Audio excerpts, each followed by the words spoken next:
At least 70 people have died in a fire that engulfed several buildings in the historic district of Bangladesh's capital last night. Firefighters are searching the rubble and fear that the death toll could still rise. At least a dozen of the 50 injured are in a critical condition. People are now looking for relatives, but some of the bodies are burned beyond recognition. It's believed one of the buildings was used as a chemical warehouse. A similar fire 9 years ago killed more than 120 people in one of the worst fire tragedies in Dhaka. Pope Francis says the Catholic Church should listen to victims of sexual abuse.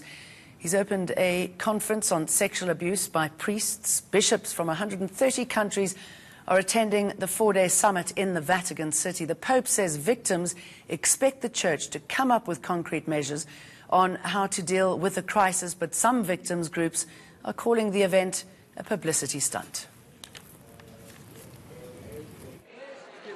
American actor Jussie Smollett has been arrested for filing a fake hate crime report. The 36-year-old actor is openly gay and plays a gay man on the popular series Empire. He told Chicago police that 2 men attacked him and put a rope around his neck while shouting homophobic slurs. It sparked outrage on social media, but 2 Nigerian brothers and aspiring actors have now testified that Smollett paid them to stage the attack, all because he was unhappy with his pay. Now, power utility Eskom is drowning in billions of rand of debt. As we know, earlier today, a special debate was held following Wednesday's budget speech where Finance Minister Tito Mboweni outlined government plans to save Eskom. Opposition parties came firing back with why the power utility can't be saved. Joining me now is Economist Professor Raymond Parsons. It's very good to have you with us. So it seemed a lot about electioneering today, but there were some pretty controversial comments. Did we progress as far as Eskom is concerned today? Good evening, Jane. Look, I think, as we know from the budget speech and from the debate in Parliament and also at the Zondo Commission, we will have to deal with this at 3 levels. Who is accountable for having got us into this Eskom crisis?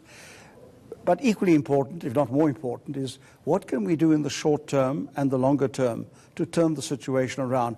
And that was the big ticket item in the budget. And that's where the focus has to be. We need to keep the lights on, and what do we need to do in order to stabilize Eskom and put it onto a more sustainable basis? Okay. That's the big challenge. Let's hear what was said today, and you can tell me what you think about the comments and where to from here. The DA's Natasha Mazzoni, who called for the urgent debate, says South Africa is officially in a hostage situation. We have a situation where 2 belligerent parties, one being Eskom and the other being the ANC, are holding the South African Republic, the South African economy, and every person within South Africa as security in the hostage drama.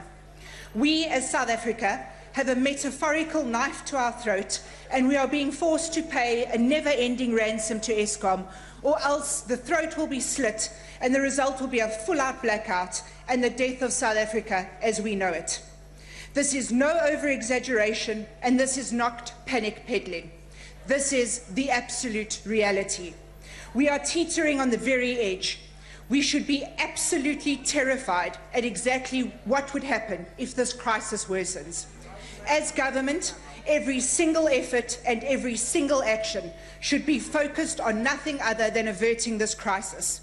And to anticipate any possible responses, no, enough has not been done, and enough is not being done to save our country. She's right, isn't she? We should be terrified. This is a money guzzler. Well, this echoes, I think, what the President has said, indeed what the Minister of Finance has said, what business has said, what Labour has said, and what political parties have said, that Eskom is a crisis. I think we are at that point now because Eskom plays such an important role in our economy, and it has let us down for all sorts of reasons. The question now is, however, when we get past the hand-wringing stage of who is to blame, and that's important, of course, but now we've got to ask ourselves, how do we keep the lights on in the short term, and how do we ensure that there's a more sustainable and a stabilized Eskom restructured to serve the country better and serve the economy better in the future?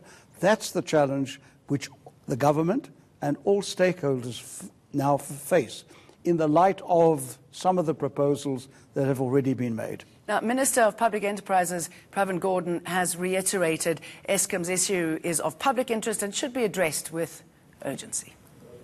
The intent is to create an Eskom that can supply energy to this country. It's not to privatize it. Let's be absolutely clear on that. Nor is it about creating a deliberate situation where we're going to engage in job losses for the sake of job losses. I think we all have a responsibility to ensure that the 48,000 people that work for Eskom are assured that their working future is guaranteed in some kind of way, that they will be prepared with the assistance of the state and with the assistance of the private sector to have a future in the energy industry, which might itself be changing as we go into the future. Two things there. I mean, he wants revenue, but how do people pay for something that they don't believe in? And massive job losses, potentially. How do we get around that? I think the important point we've got to recognize is there can be some very constructive solutions. Firstly, we have to keep Eskom afloat, which is what we try to do in the budget. But there are these restructural issues. We need a new business model. We need more competition.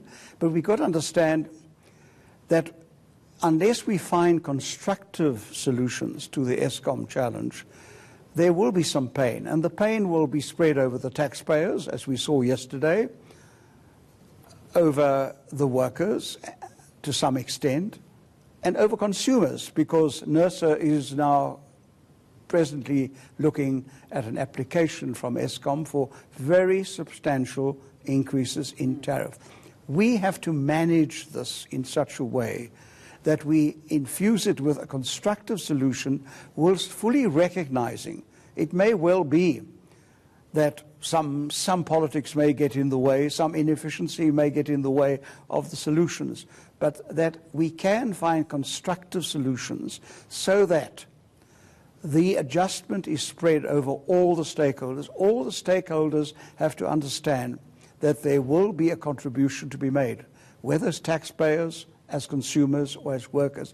But we need to manage it. The important point is it's not a zero-sum game. It's not that everyone loses and someone else gains. Let's raise yet another problem, if I may. The economic freedom fighters have accused billionaire businessman Patrice Motsepe of being a corrupt investor in the energy industry. The party says he's enabled by Energy Minister Jeff Radebe.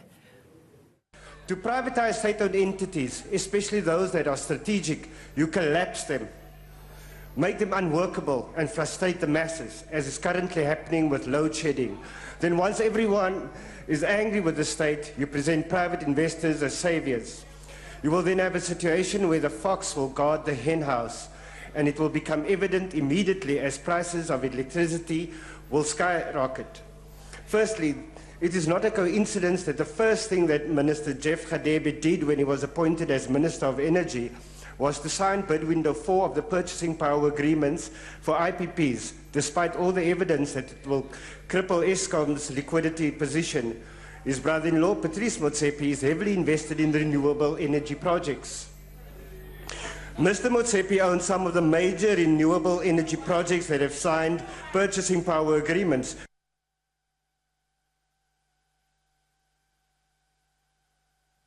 How big a problem is Patrice Motsepe going to be? I mean, he's the brother-in-law of Cyril Ramaphosa and Jeff Radebe, and people have accused Cyril Ramaphosa of setting this up as a private bank for his brother-in-law.